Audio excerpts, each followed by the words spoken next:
Veste kako, če bi bil jaz en jambrač, pol ne bi hotel na taka potovanja.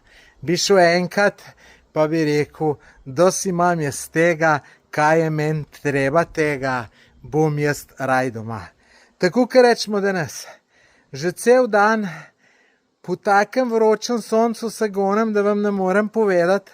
Vstal sem 20 do 4 in raziskujem. In ja, vroče je, ko sto mater. Švicam, majice skozi preoblačujem in tudi to sem v videu povedal in vi boste rekli, spet jambra. Ne, samo povem tako, kaj je. No, ta jambranje, ko ste vi meni rekli, da sem jambram, se je nanašalo na tisto v Ho Ši Minu, najbrž, ko sem jambral, da je velika gužva. Veste kaj, to ni jambranje. Moja dolžnost je, da mojim sledilcem predstavim zadevo tako, kaj je.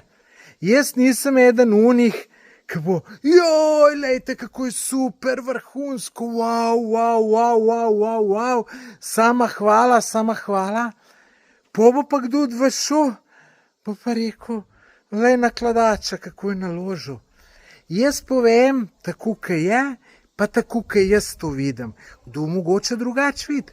Mogoče koga tista gužva tam v tistih rovih ne bi motila.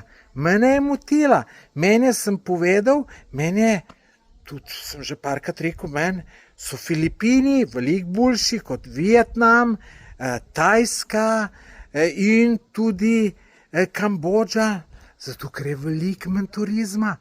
In tam najdem en slab na zemljevidu, pogledam slikce, vrhunsko lep, se pripeljem pa so mogoče 2 človeka, mogoče jih je 5, mogoče jih je 10, mogoče sem edini, no so pa tudi neki primeri, ampak bolj redki, ki pa jaz tu ali pa več ljudi ne. Zato so meni tako Filipini všeč, ker niso tako turistični in meni ni to všeč. Tam čakam v vrstam 20 minut, da bom tamle, ne vem, en rov pogledal pa take zadeve. Tako da, vejte,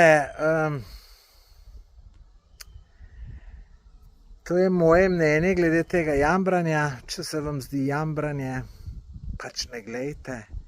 Me zanima, kje vse ste že vi bili, pa koliko ste vi sposobni takole terati, kakor jaz danes teram. Dragi gledalci, napišite v komentar, kaj pa vi mislite.